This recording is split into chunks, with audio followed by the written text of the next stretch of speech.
Okay. Today we'll start with unit number two, topic number two. The name of the topic is moment of inertia. अब inertia ये word सुनकर मे भी आपको कुछ याद आ रहा होगा। inertia ये एक इंटरनल रेजिस्टिव फोर्स है। जैसे अगर आपको मॉर्निंग 6 o'clock पढ़ाई करने की आदत नहीं है और एग्ज़ाम से पहले आप डिसाइड करते हो 6 o'clock मुझे उठकर पढ़ाई करना है, तो 6 o'clock का अलार्म आप लगाते हो। उसके बाद क्या होता है, वो स्नूज होता है, कट होता है और आप 8 o'clock की जाग जाते हैं।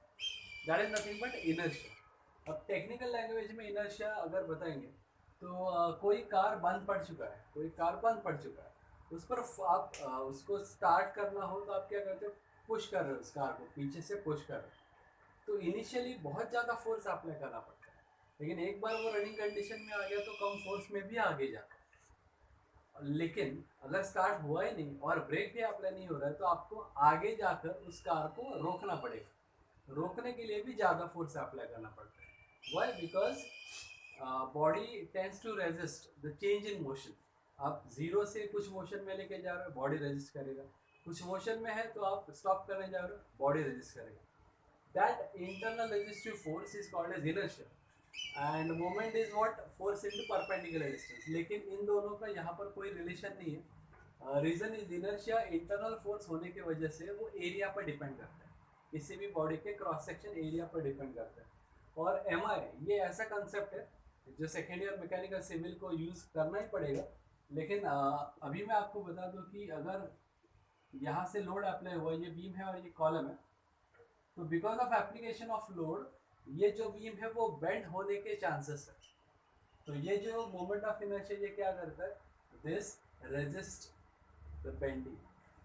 वो शियर भी रेजिस्ट करता है एज वेल एज टॉर्शन भी रेजिस्ट करता है। तो ability to resist bending, shear and torsion is called as moment of inertia. Okay, जितना डायमेंशन ज़्यादा होगा उतना बेंड, शियर या टॉर्शन होने के चांसेस कम हो जाते हैं। This is the basic concept. ये हमारा सेकेंड टॉपिक है, मोमेंट ऑफ इनर्शिया। बहुत यूजफुल है मैकेनिकल सिविल के लिए, आगे आने वाले टॉपिक्स के लिए। ओके, हमने सेंट्रॉइड देखा है। सेंट्रॉइड में हमने फर्स्ट क्वाड्रेंट में रेक्टेंगल का एक्स एंड वाई फाइंड किया था।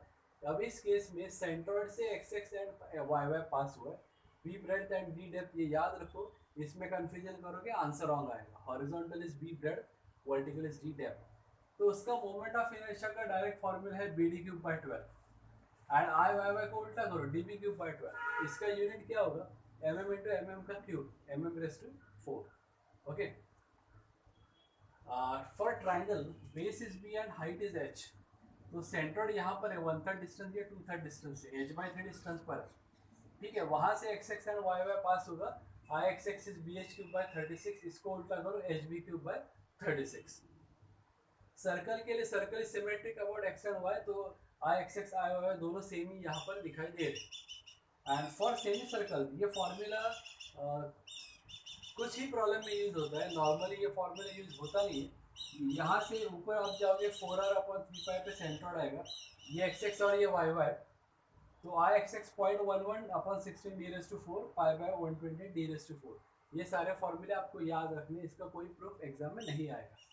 ठीक है, next is parallel axis theorem. Parallel axis theorem का यूज क्या है, ये रेक्टेंगल है, X and Y shown, B and D shown. X X को पैरेलल एक्सिस है ए बी, एक्स एक्स को पैरेलल है A B and H distance away from X X. तो हमें आई एक्स एक्स पता है, कितना है I X X, B D cube by 12। लेकिन इस रेक्टेंगल का moment of inertia A B पर फाइंड करना हो तो उसमें क्या करना है, प्लस करना है ए एच स्क्वायर, उसमें ऐड करना होता है A H square. A is area B into D and H is distance between two parallel axis. इस तरह से हम पैरेलल एक्सिस थ्योरम का यूज कैसे होगा वो आगे प्रॉब्लम में देखेंगे।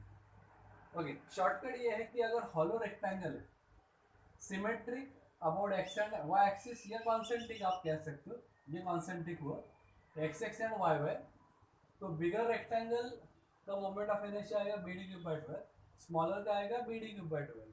बिकॉज बिगर एंड स्मॉलर ऐसे लिखा है, डायरेक्टली आप सब्ट्रैक्ट कर सकते हो। आई वाई वाई का भी सेम ही है। एंड सर्कल्स के लिए भी आप outer circle and inner circle subtract कर सकते हो, तो ये रेडीमेड फॉर्मूला डायरेक्टली आप यूज कर सकते हो। लेकिन ये फॉर्मूले कब अप्लाई करने हो, जब एक रेक्टेंगल हुआ तो। एक रेक्टेंगल, एक ट्रायंगल, एक सर्कल, एक सेमी सर्कल के ये फॉर्मूले, ये symmetric about X X and Y Y के फॉर्मूले। जो अगर रेक्टेंगल ट्रायंगल हो तो ये फॉर्मूले डायरेक्टली यूज़ नहीं कर सकते, उस केस में क्या करना है आपको बाद में बता दो। या 2 और 3 रेक्टेंगल से तो क्या करना है वो भी बाद में बता दो using parallel axis theorem. This is the basic part.